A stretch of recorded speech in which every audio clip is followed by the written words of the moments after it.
আলহামদুলিল্লাহ রাব্বিল আলামিন।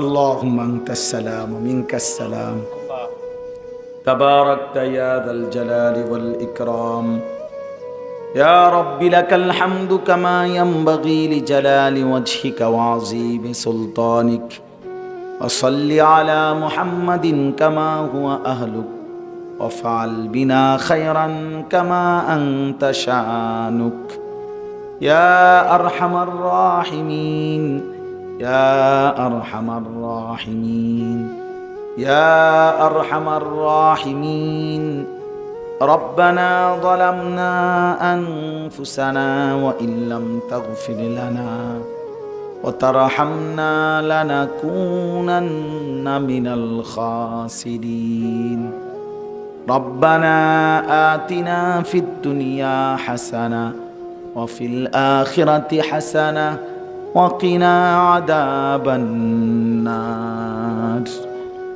ربنا وآتنا ما وعدتنا على رسلك ولا تخزنا يوم القيامة إنك لا تخلف الميعاد ربنا اصرف عنا عذاب جهنم إن عذابها كان غراما إنها ساءت مستقرا ومقاما رب ارحمهما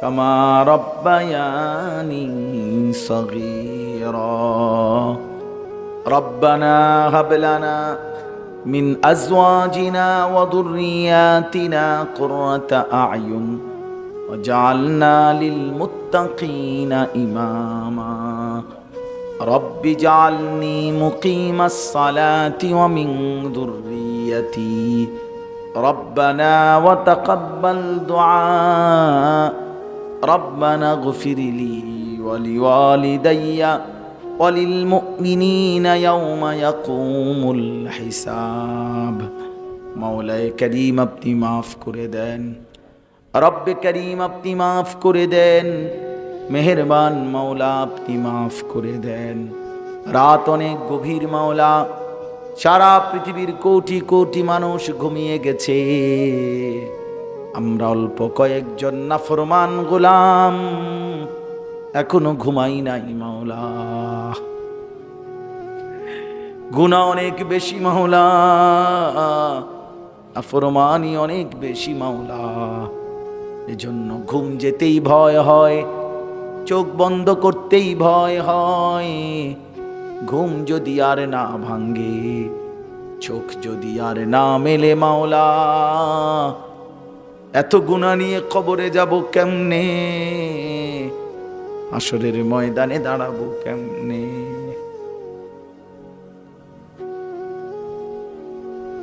আল্লাহ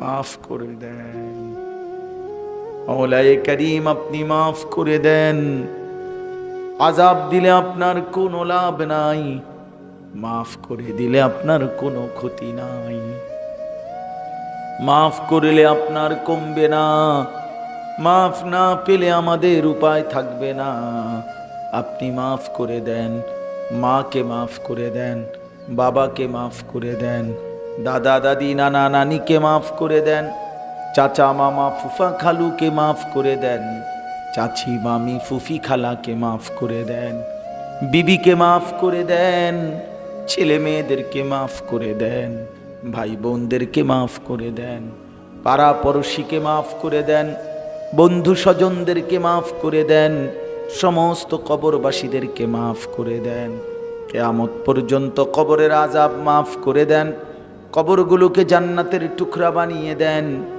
আমরা যারা বেঁচে আছি আমাদের জিন্দেগি সুন্দর করে দেন হায়াত কাজে লাগাবার তৌফিক দেন আখিরাতের পুঁজি কামাই করবার তৌফিক দেন আল্লাহ সেজদাওয়ালা কপাল বানান কাঁদনেওয়ালা চোখ বানিয়ে দেন জিকিরওয়ালা জবান বানিয়ে দেন মোহব্বতওয়ালা দিল বানিয়ে দেন সুন্নতওয়ালা জিন্দগি বানিয়ে দেন। মাওলা যুবক ছেলেগুলোকে নামাজি বানিয়ে দেন। আল্লাহ রাত গভীরে ছেলেগুলো আপনার কাছে হাত উঠাইছে, ওরারে ফিরায় দিয়েন না, বঞ্চিত করিয়েন না, দুশ্মনের খপ্পরে ছেড়ে দিয়েন না, নাফরমানির রাস্তায় চলতে দিয়েন না মাওলা। আপনি দিলের মালিক, আপনি বদলে দেন, আপনি হেদায়েতের মালিক, আপনি হেদায়েত দিয়ে দেন আল্লাহ। বাবা চাচা মুরব্বীদেরকে আরো বেশি নেক আমলের তৌফিক দেন, মা বোনদেরকে পর্দা পুশিদা দান করেন আল্লাহ। চাচা যান অসুস্থ, হার্টের রোগী, আল্লাহ দোয়া চেয়েছেন, আল্লাহ শিফায়ে কামেলা আজেলা দান করেন। আরো যে যতভাবে অসুস্থ মাওলা, প্রত্যেককে সুস্থতার হায়াত দান করেন আল্লাহ। আল্লাহ আপনি মাফ করে দেন, প্রত্যেকের নেক মাকসাদ পূরণ করে দেন, কামাই রুজিতে হালাল বরকত দেন। প্রবাসে বিদেশে যারা সহি সালামতে নিরাপদে রাখেন, আল্লাহ আমার গোটা দেশকে আপনি নিরাপদ করে দেন, আমার দেশের উপরে খায়ের ও বরকত নাজিল করেন আল্লাহ। রাত গভীরে ফরিয়াদ করি আল্লাহ, আমরা ইনসাফগার ন্যায়পরায়ণ শাসক চাই মাওলা, ইমামে আদেল চাই, ইমামে আদেল চাই মাওলা। আর কোন জালেম যেন আমাদের উপরে না চাপে, আর কোন জুলুমের শিকার যেন না হই আল্লাহ। আমার দেশের প্রতি ইঞ্চি জমিনে ইসলামকেই বিজয়ী করে দেন, কোরআনকেই বিজয়ী করে দেন আল্লাহ। গোটা দেশ আপনি রহম করম করেন, সারা পৃথিবীর মজলুম মুসলমানকে রেহাই দেন। ফিলিস্তিন গাজার মুসলমানকে বাঁচান আল্লাহ, ফিলিস্তিন গাজার মুসলমানকে বাঁচান মাওলা, সারা পৃথিবীর মজলুমদেরকে বাঁচান। রব্বির হামহুমা কামা রব্বায়ানি সগীরা। আয় আল্লাহ এই মাহফিল খানা কবুল করেন, হিলফুল ফুজুল এই যুবকদেরকে আল্লাহ এই সংগঠনকে আপনি কবুল করে নেন। আগামী দিন ওই মাদ্রাস এই মাহফিল চালু রাখবার তৌফিক দেন আল্লাহ। মাহফিলকে সাজাতে গিয়ে যে যেটুকু সহযোগিতা করেছে, আগামী বছরের জন্য করবে ওয়াদা করেছে, আল্লাহ আপনি প্রত্যেককে উত্তম বিনিময় দান করেন, ওদের জিন্দেগি বদলে দেন, আখিরাত বদলে দেন। রব্বির হামহুমা কামা রব্বায়ানি সগীরা। সুবহান রাব্বিকা রব্বিল ইজ্জাতি আম্মা ইয়াসিফুন ওয়া সালামুন আলাল মুরসালিন ওয়ালহামদুলিল্লাহি রাব্বিল আলামিন।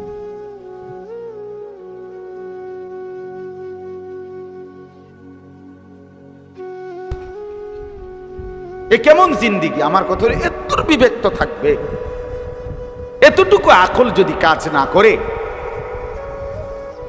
আমি কেন আসলাম, কোত্থেকে আসলাম, কে পাঠাইলো আমারে, কেন পাঠাইলো, এক ওয়াক্ত নামাজ পড়তে মন চায় না, এটা কি ধরনের মুসলমান ভাই? একটাবারও কি তোমরা ভাবো না? ছেলেরা বলো ভাই, কোনোদিন যে ফজরের নামাজ পড়ো না, তোমার কি কোনোদিন মনে পড়ে না যে তুমি কিসের মুসলমান? তোমারে কি লেগে মুসলমান বলতো? কেন, মানে কোন যুক্তিতে বলতে পারে মুসলমান? 30 বছর ধরে যে সুদ খায় এই হারাম করে কি লেগে মুসলমান কইতো? কথা বলেন না কেন? হ্যাঁ, 30 বছর ধরে যে মহিলা বেপর্দা, এই অসভ্য বেপর্দা নারীকে কেন মুসলমান বলতো? কি লেগা, মানে কি কারণ? মুসলমান ঠেকা পড়িয়া গেছে না, মুসলমান ঘাটতি পড়িয়া গেছে। প্রতিনিয়ত আল্লাহকে যে বৃদ্ধাঙ্গুলি দেখায়, প্রতিনিয়ত রাসূলুল্লাহ সাল্লাল্লাহু আলাইহি সাল্লামের সুন্নাতকে, দ্বীনকে যে বৃদ্ধাঙ্গুলি দেখায়, তারে কেন বলবে মুসলমান? বলেন, আপনার বিবেক দিয়া ভাবেন। শক্ত বললাম আর কি, কথাটা শক্তই বলে ফেলছি, ইনসাফের সাথে জবাব দেন, হয়তো দাঁড়াইয়া জবাব দেন, জবাব দেন।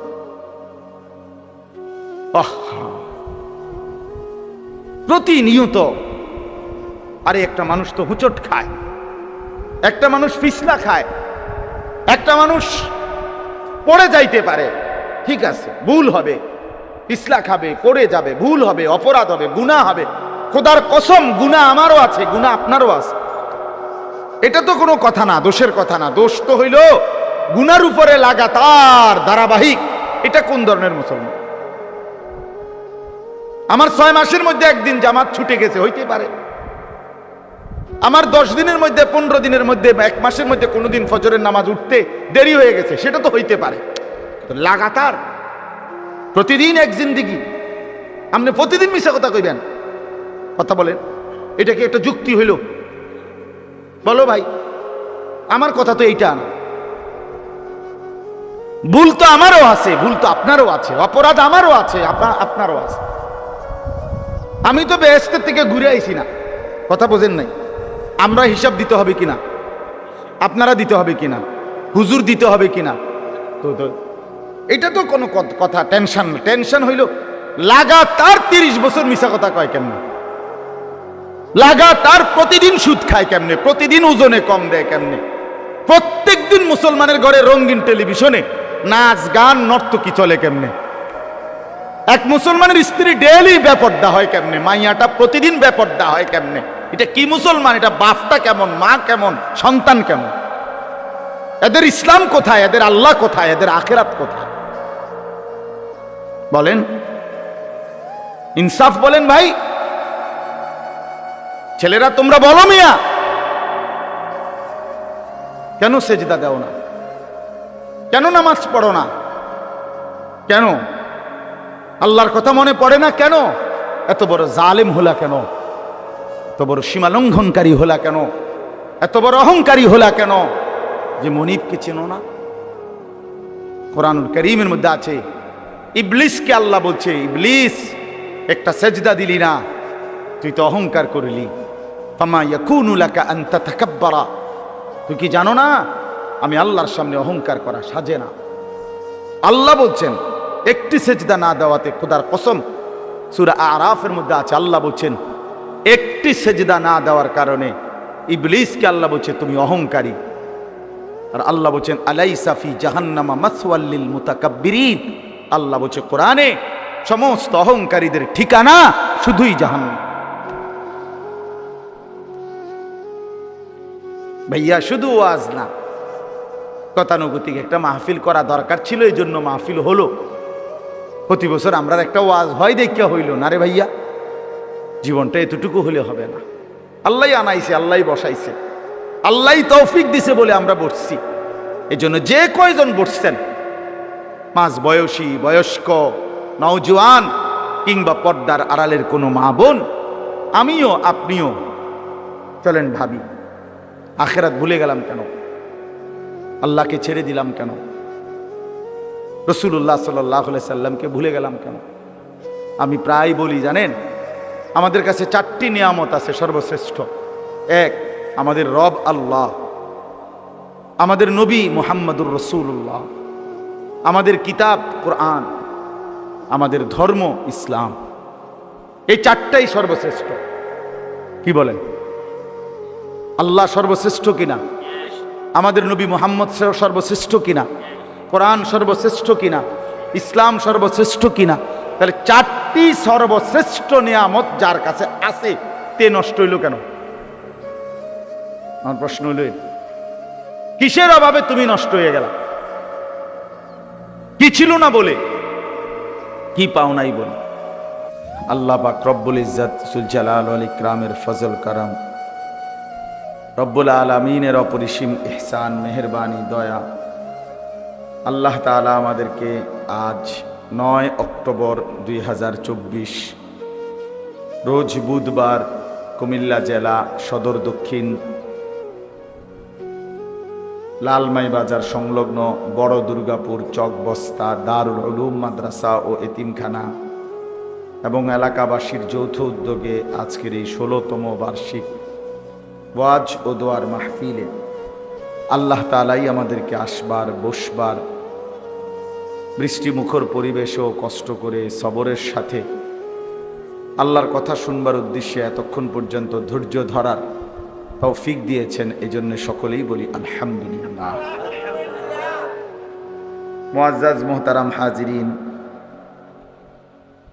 দুইজন বুজুর্গ আলেমে দিন, বিশেষ করে আমার শায়েখ আরিফ বিল্লাহ হাকিমুন নফস আল্লামা মুফতি মুশতাকুন নবী কাসিমি এবং আমাদের কুমিল্লা অঞ্চলের অন্যতম দ্বীনি মাদ্রাসা, কুমিল্লার সবচেয়ে প্রাচীন বড় মাদ্রাসা কুমিল্লা কাসিমুল উলুম মাদ্রাসার সম্মানিত মুহাদ্দিস হযরত মাওলানা মুফতি আবুল হাসান রাজাপুরী দামাত বারাকাতুহুমুল আলিয়া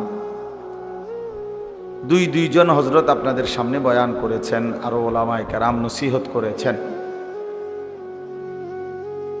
আমি আপনাদের সামনে পবিত্র কোরআনুল কারীম থেকে সামান্য কিছু কথাই অল্প সময়ের জন্য আরজ করতে চাই। আল্লাহ তাআলা আমাদেরকে তৌফিক দান করেন।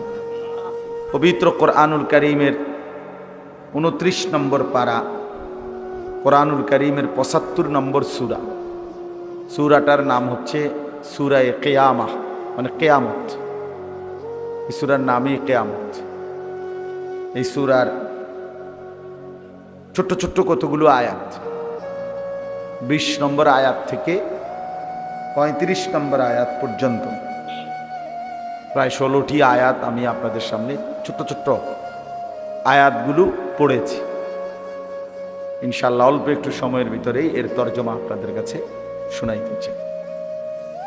যে কয়জন নওজোয়ান ছেলে বসছো ভাই, দয়া করে হাতে ধরা মোবাইল নিয়ে ব্যস্ত না থেকে আল্লাহর ওয়াস্তে অল্প একটু সময় আমাদের চেহারার দিকে তাকাইয়া মনোযোগ দিয়ে আল্লাহর কথা আলাদা আলাদা শুনলে ভালো হবে। ডানে বামে তাকাইয়া অথবা নিজের বন্ধুদের দিকে বারবার তাকাইয়া আল্লাহর কথা শুনলে কলিজা লাগে না, দিল বদলায় না। সাথের বন্ধু হাসি দিয়া উড়ায় দেয়, বদলাইতে দেয় না। এটা বড় একটা মারাত্মক জিনিস। রাসূলুল্লাহ সাল্লাল্লাহু আলাইহি ওয়াসাল্লাম বলছেন, আল মারউ আলা দীনে খলিলি। নবীজি বলেন, প্রত্যেক ব্যক্তি তার বন্ধুর মতো অনুসরণ করে, বন্ধুর মত পথে চলে। ফালিয়ানজুর আহাদুকুম মান ইউখালিলু। অতএব তোমরা লক্ষ্য রেখো কাকে বন্ধু বানাচ্ছ। নবীজি বলছে, বন্ধু নির্বাচনে সতর্ক থেকো। সে তোমাকে আল্লাহর কথা মনে করায় না আল্লাহ ভুলায়, সে তোমাকে আখেরাতের কথা মনে করায় না আখেরাত ভুলায় দেয়। কোরআনুল কারীমের মধ্যে আছে, জান্নাতি বান্দারা পরস্পর গল্প করবে জান্নাত। তো গল্পের মধ্যে জান্নাতীরা দুনিয়ার গল্প শোনাবে, দুনিয়াতে কে কেমনে নেক আমল করছে, কে কিভাবে আল্লাহর বন্দিগি করছে, বিভিন্ন রকমের পারিপার্শ্বিক গুনার পরিবেশ থেকে কে কিভাবে নিজেকে বাঁচাইছে, এগুলো শোনাবে একজন আরেকজন জান্নাতের মধ্যে। তো ওইখানে আছে যে এক জান্নাতি তার অন্যান্য জান্নাতীদেরকে বলবে, আমার একটা বন্ধু ছিল পরিচিত দুনিয়াতে, সে সারাক্ষণ আমাকে আখেরাত ভুলাইতে চাইত। সে বলতো আখেরাত হবে না, পরকালের মাঠ, বিচারের ময়দান, হাসর, এগুলো হবে না। সে আমারে এটাই বলতো, মাটির সাথে আমরা মিশে যাব, হাড্ডি অস্থি মজ্জা সবকিছু মাটির সাথে মিশে যাবে, কোথায় পাবে কি, এগুলো হবে না। কিন্তু আমি খুব মজবুতির সাথে আমার সেই বন্ধুর খপ্পরে না পড়ে আমি আল্লাহর ইবাদত এবং আখেরাতের বিশ্বাস ধরে রাখছি। আজকে বিনিময়ে আমি জান্নাতি হয়েছি। তো কোরআন শরীফে আছে, আল্লাহ তাআলা তখন এই জান্নাতীকে বলবে, হাল আনতুম মুত্তালিউন, তুমি তোমার ওই বন্ধুকে দেখবা এখন জাহান্নামে তার পরিণতি কি? তো সে বলবে, হ্যাঁ দেখব। তো আল্লাহ তাআলা জাহান্নামে, এই জান্নাত থেকেই সে জাহান্নামের দৃশ্য দেখবে, আর দেখবে ফাত্তালা ফারাআহু ফি সাওয়াইল জাহিম, সে দেখবে যে তার ওই বন্ধুটা জাহান্নামের মাছ বরাবর জ্বলন্ত আগুনের মধ্যে ঢেউ খাচ্ছে।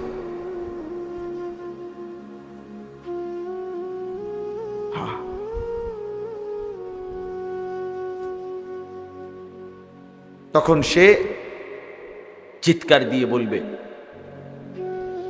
হায় আল্লাহর কসম বন্ধু, তুমি তো আমারেও বরবাদ করে দিয়েছিলে যদি তোমার কথা শুনতাম। ওয়ালাউলা নি'মাতু রাব্বি লাকুনতু মিনাল মুহতারিন, আমার আল্লাহর দয়া যদি আমার উপরে না হতো তা আমিও তো তোমার সাথে আজকে এই জাহান্নামেই থাকতাম। আফামা নাহনু বিমাইয়িতিন, এরপরে বলবে, শোনো বন্ধু, মজার বিষয় হলো আর কোনোদিন তোমারও মৃত্যু হবে না, আমারও হবে না। তার মানে আমি জান্নাতে, আমার জান্নাতের আর শেষ নাই, তুমি জাহান্নামে, তোমার জাহান্নামেরও আর শেষ নাই। তুমি দুঃখে পড়ে গেলা, আমি সুখে পড়ে গেলাম, তোমার দুঃখেরও আর শেষ নাই, আমার সুখেরও আর শেষ নাই। এজন্য অনেক আয়াত আছে কোরআন শরীফ, রাসূলুল্লাহ সাল্লাল্লাহু আলাইহি ওয়াসাল্লামের বহু হাদিস আছে। অসৎ সঙ্গ, মন্দ সঙ্গ মানুষকে নষ্ট করে দেয়, বরবাদ করে। ওয়ালা তুতি' মান আগফালনা কলবাহু আন যিকরিনা, কোরআন শরীফে আছে, আল্লাহ তাআলা নবীকে বলছে, বন্ধু 3 ধরনের মানুষের সাথে চলাফেরা করবেন না। নবীকে আল্লাহ বলছে, 1, যার অন্তর আমি আল্লাহর স্মরণ থেকে গাফেল, যার দিলের মধ্যে কখনো আল্লাহর কথা মনেই পড়ে না। কতদিন হয় নামাজ পড়ে না, মনেও নাই। কতদিন হয় ফজরের নামাজ পড়ে না, জানেও না। কোনদিন আল্লাহর কোরআন পড়তেও জানে না। কখনো একটু আল্লাহর জিকির তাসবিহ পড়বে, আল্লাহরে কোনো সময় ডাকবে একটু নীরবে, রাতে কিংবা দিনে, একাকী কিংবা প্রকাশ্যে, খবরও নেই। সারাক্ষণই দুনিয়া, খানা, খাদ্য, বাজার, ব্যবসার, টাকা পয়সা, আয় রোজগার, চাল ডাল, তেল, সাবান, বন, চা, বিস্কুট, বিড়ি, সিগারেট, মোবাইল, নাচ গান, জিনা, ব্যভিচার, দৃশ্য, অশ্লীলতা, বেহায়াপনা, অসভ্যতা, খালাস, এই জিনিস। আল্লাহ বলেন এমন মানুষের সাথে চলাফেরা করবেন। ওয়াত্তাবা হাওয়াহু, 2 নম্বরে আল্লাহ পাক বলেন সর্বদাই যে মনের ইচ্ছা মতো চলে, তার মনে যা চায় তাই বলে, তাই করে, এই মানুষ ফালতু মানুষ, আপনি তার সাথে চলবেন। চুল এগুলো এমন কেন, আমার মন চাইছে।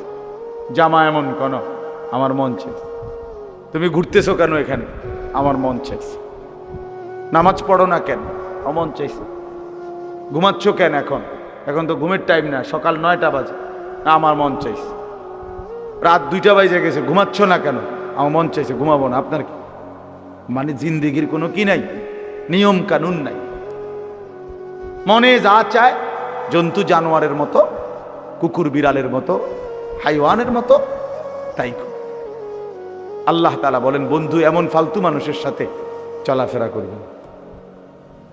3 নম্বর, ওয়াকানা আমরুহু ফুরুতা, প্রত্যেক কাজে যে সীমালঙ্ঘন করে, আল্লাহর হুকুমের উপরে সীমালঙ্ঘন করে।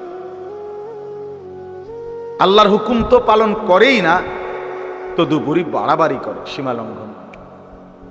মিথ্যা বলে তো এটার উপরে কোনো আফসোসও নেই, অন্যায় করে তো এটার উপরে কোনো অনুশোচনাও নেই, কোনো বিব্রতও না। হারাম খাচ্ছে, সুদ খাচ্ছে, বেপর্দা, বেহায়া, কিন্তু এতে কোনো আফসোস নেই, অহংকারী, সীমালঙ্ঘন। আল্লাহ তাআলা বলেন এরকম অহংকারী, অদ্যত্বপূর্ণ মানুষ থেকে চলাফেরা করবেন। ভাইয়া, এই যে তোমরা যে মাঝখানে কয়েকটা ছেলে, দোস্ত, এই তোমারে বলছি, অসুবিধা হলে চলে যাও ভাই, তোমরা উঠে চলে যাও। এই যে বয়স্ক 2 জন চাচার পিছনে যে তোমরা 3-4 জন ছেলে, ফাইজলামি ছাড়তে না পারলে চলে যাও বাবা, বাসায় গিয়ে ঘুমায় যাও, নয়তো গিয়ে মোবাইল টিপো।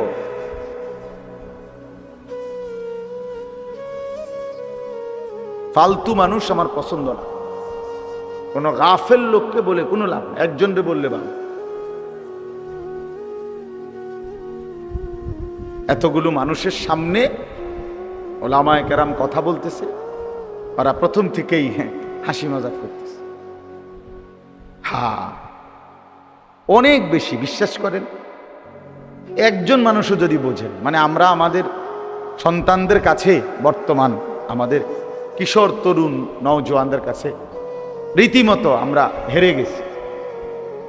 মা বাবা আত্মীয় স্বজন কারো কোনো নিয়ন্ত্রণ, সে কাউরে তোয়াক্কা করে। তার আল্লাহ আছে সে জানেও না, তার রসুল আছে সে জানেও না, তার কোরআন আছে সে জানেও না, তার ইসলাম ধর্ম আছে সে জানেও না, তার বাবা মার ইজ্জত আছে সেটা জানেও না, তার বংশের মর্যাদা আছে সেটা জানেও না।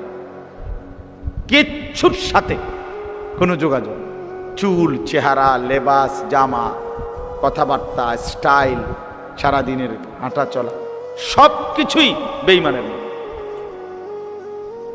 কাফেরের মতো।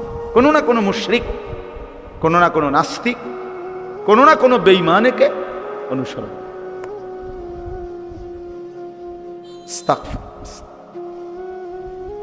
অনেক বেশি দুর্ভাগ্য এটা আমাদের, অনেক বেশি দুর্ভাগ্য, জানেন না? অনেক বেশি। বাবা মা জীবিত, অথচ আপন সন্তান 16 বছর, 14 বছর, 18 বছর বয়স, আপন মা বাবার ঘরে ঘুমায়, মুসলমানের ঘরে। 365 দিনের খোদার একটা বছরে কোনো দিন ফজরের নামাজ পড়ে না, মা বাবা আছে অথচ। কত বড় জানোয়ার, চিন্তা করছে? এত বড় নিকৃষ্ট জানোয়ার মুসলমানের ঘরে কেমনে গো? এত বড় দুশ্মন কেমনে মুসলমান হয়? একদিনও ফজরের নামাজ, ভোরবেলার এই নামাজ পড়তে মনও চায় না, জানেও না কোন সময় ফজরের আজান। ওমা, এটা কি? এই মুসলমান কেমন মুসলমান? রাসূলুল্লাহ সাল্লাল্লাহু আলাইহি ওয়াসাল্লাম বলছেন, মুসলমান আর কাফেরের মধ্যে পার্থক্য নামাজ। সরাসরি হাদিস এটা। ফারকু মা বাইনানা ওয়া বাইনাল কুফরি আস-সালাত।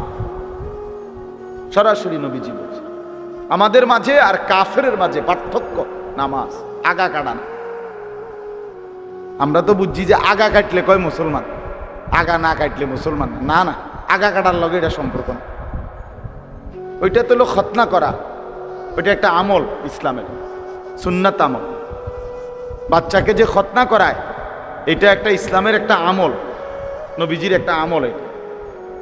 কিন্তু কোনো মানুষ মুসলমান না বেঈমান, এটা পার্থক্যর প্রমাণ কি বলেন সবাই? নবীজি বলছে, আল আহদুল্লাযী বাইনানা ওয়া বাইনাহুম আস-সালাত। নবীজি বলছে, আমাদের মাঝে আর মুনাফিকের মাঝে পার্থক্য, অঙ্গীকার নামাজ। মানে ইমানদার নামাজ পড়ে, মুনাফিক নামাজ পড়ে। মুমিন নামাজ পড়ে, কাফের নামাজ পড়ে। রাসূলুল্লাহ সাল্লাল্লাহু আলাইহি ওয়াসাল্লাম বলেছেন, মান তারাকা সালাতাম মুতাআম্মিদান ফাকাদ কাফারা। নবীজি বলছেন, ইচ্ছে করে যে নামাজ ছেড়ে দিল সে কুফরি করল, কুফরি করল, নাফরমানি করলো, বেঈমানি করলো। সে কি সাংঘাতিক কথা, চিন্তা করো। এত বড় কথা শোনার পরে যদি কলজা না কাঁপে, তার কারণ হইল, আসল কথা হইল তার ইমানের কোনো কদর, ইসলামের কোনো কদর তার কাছে নাই। সে যে মুসলমান এই পরিচয়ের কারণে সে আরো লজ্জিত। অনেক মানুষের চেহারা সুরত দেখলে বোঝা যায় উনি আসলে মুসলিম পরিচয়ের কারণে শর্মায়। হ্যাঁ হ্যাঁ, লজ্জিত উনি, মানে মূলত কইতারেন আর কি মুখে, ভিতরে ভিতরে উনি চেহারা, চুল, দাড়িবিহীন চেহারা, হ্যাঁ, লেবাসে, পোশাকে, চলাফেরায়, উপার্জনে, সর্বকিছুতে আল্লাহ এবং রাসূলের নাফরমানি করে শুধু মুখে সাহস করতে পারতেছে নারী, কিন্তু দিলের মধ্যে এটাই বুঝায় যে আসলে ইসলাম আমার মোটেই পছন্দ, মোটেই পছন্দ। কিন্তু দিলের মধ্যে আমি আর আপনি না বুঝলাম না, কিন্তু দিলের মধ্যে কার কি আল্লাহ তো জান। আল্লাহ বুঝে কি না বলেন? ইয়াউমা তুবলাস সারাইর, কোরআনুল কারীমের মধ্যে আছে আল্লাহ তাআলা বলেন, বান্দা হাসরের ময়দানে আমি তোমার অন্তরের ভিতরের বিষয়গুলো খুলে দেব। ফালা ইয়ালামু ইদা বুসিরা মা ফিল কুবুর, ওয়া হুসসিলা মা ফিস সুদূর। আল্লাহ বলেন কবর থেকে হাসরের ময়দানে যখন উঠানো হবে, আমি রব্বুল আলামিন তোমার অন্তরের ভিতরের কথাগুলো প্রকাশ করে দেব। দিলের মধ্যে কি ছিল, বাহ্যিক গুলো তো বলবোই, দিলের গুলোও বলবো। وشهد عليهم سمعهم وأبصارهم وجلودهم بما كانوا يعملون। আল্লাহ বলেন নাফরমান, তোমার কান, তোমার চোখ, তোমার সারা দেহের অঙ্গর চামড়া সবটা আমি আল্লাহর কাছে তোমার জিন্দিগির ব্যাপারে সাক্ষী দেবে। পুরা দেহ, হাত পাও, চোখ, নাক, কান, জবান, জিহ্বা সব কিছু সাক্ষী পেশ করবে। এই জন্য বাপ ছেলেরা, বাস্তবতাই এটা যে আমি সবসময় বলি আত্ম উপলব্ধি বড় সম্পদ।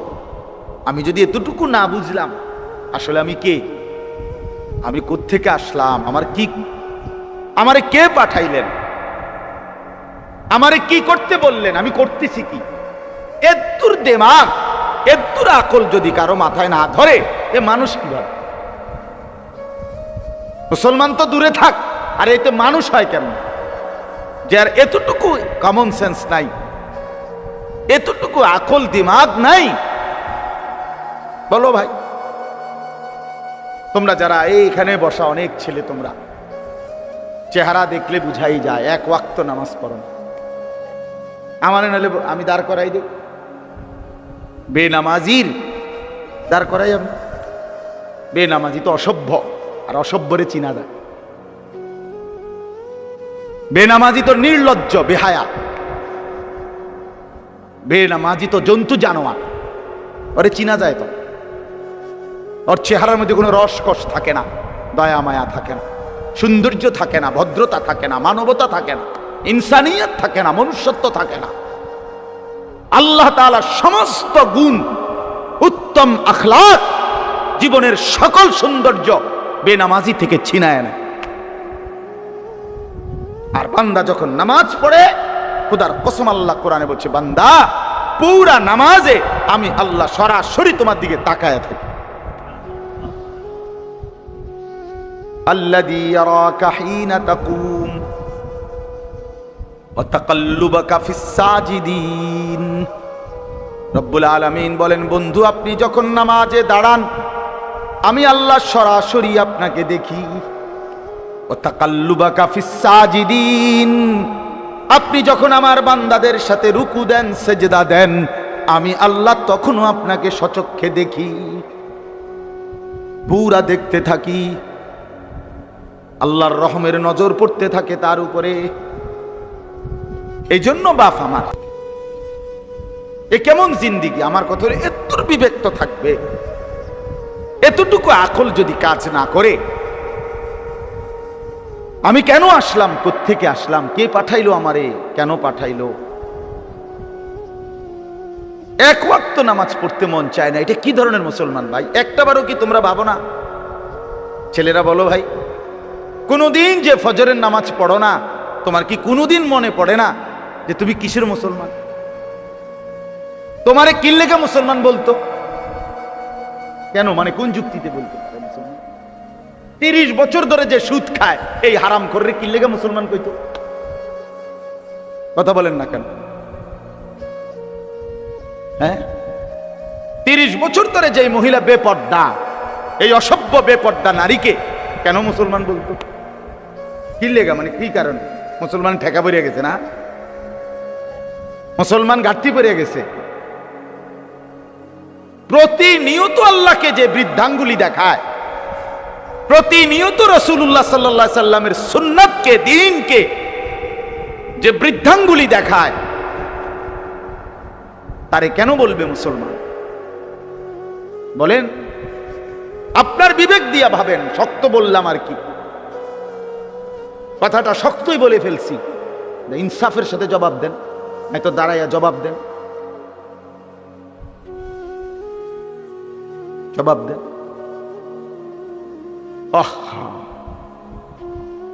প্রতিনিয়ত আরে একটা মানুষ তো হুচট খায়, একটা মানুষ ফিসলা খায়, একটা মানুষ পড়ে যাইতে পারে, ঠিক আছে, ভুল হবে, ফিসলা খাবে, পড়ে যাবে, ভুল হবে, অপরাধ হবে, গুনাহ হবে।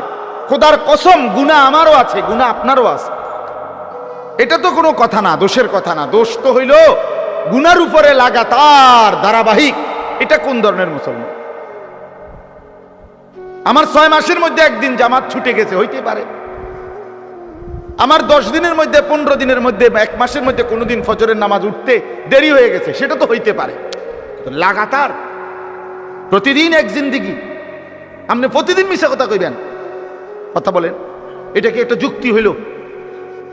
বলো ভাই, আমার কথা তো এইটা না। ভুল তো আমারও আছে, ভুল তো আপনারও আছে, অপরাধ আমারও আছে, আপনারও আছে। আমি তো বেহেশতের থেকে ঘুরে আইছি না, কথা বোঝেন নাই? আমরা হিসাব দিতে হবে কিনা, আপনারা দিতে হবে কিনা, হুজুর দিতে হবে কিনা, তো এটা তো কোনো কথা টেনশন না। টেনশন হইল লাগাতার 30 বছর মিশা কথা কয় কেমনে, লাগাতার প্রতিদিন সুদ খায় কেমনে, প্রতিদিন ওজনে কম দেয় কেমনে, প্রত্যেক দিন মুসলমানের ঘরে রঙিন টেলিভিশনে নাচ গান নর্তকী চলে কেমনে, এক মুসলমানের স্ত্রী ডেইলি বেপর্দা হয় কেমনে, মাইয়াটা প্রতিদিন বেপর্দা হয় কেমনে। এটা কি মুসলমান? এটা বাপটা কেমন, মা কেমন, সন্তান কেমন? এদের ইসলাম কোথায়, এদের আল্লাহ কোথায়, এদের আখিরাত কোথায়? বলেন, ইনসাফ বলেন ভাই। ছেলেরা তোমরা বলো মিয়া, কেন সেজদা দাও না? কেন নামাজ পড়ো না? কেন আল্লাহর কথা মনে পড়ে না? কেন এত বড় জালেম হলা? কেন এত বড় সীমা লঙ্ঘনকারী হলা? কেন এত বড় অহংকারী হলা? কেন যে মনিবকে চেনো না? কোরআনুল কারীমের মধ্যে আছে, ইবলিসকে আল্লাহ বলছে, ইবলিস একটা সেজদা দিলি না, তুই তো অহংকার করলি। ফামা ইয়াকুনু লাকা আন তাতাকাব্বারা, তুই কি জানো না আমি আল্লাহর সামনে অহংকার করা সাজে না। আল্লাহ বলছেন একটি সেজদা না দেওয়াতে, খোদার কসম, সূরা আরাফের মধ্যে আছে, আল্লাহ বলছেন একটি সেজদা না দেওয়ার কারণে ইবলিসকে আল্লাহ বলছে তুমি অহংকারী। আর আল্লাহ বলছেন আলাইসা ফি জাহান্নামা মাসওয়াল লিল মুতাকাব্বিরিন, আল্লাহ বলছে কোরআনে সমস্ত অহংকারীদের ঠিকানা শুধুই জাহান্নাম। ভাইয়া শুধু ওয়াজ না, গতানুগতিক একটা মাহফিল করা দরকার ছিল, এই জন্য মাহফিল হলো।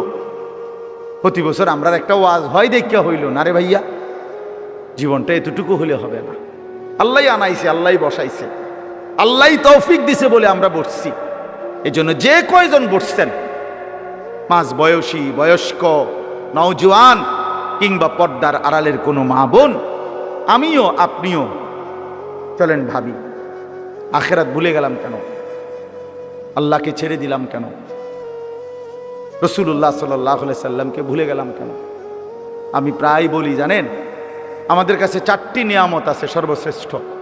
এক, আমাদের রব আল্লাহ, আমাদের নবী মুহাম্মদুর রাসূলুল্লাহ, আমাদের কিতাব কোরআন, আমাদের ধর্ম ইসলাম।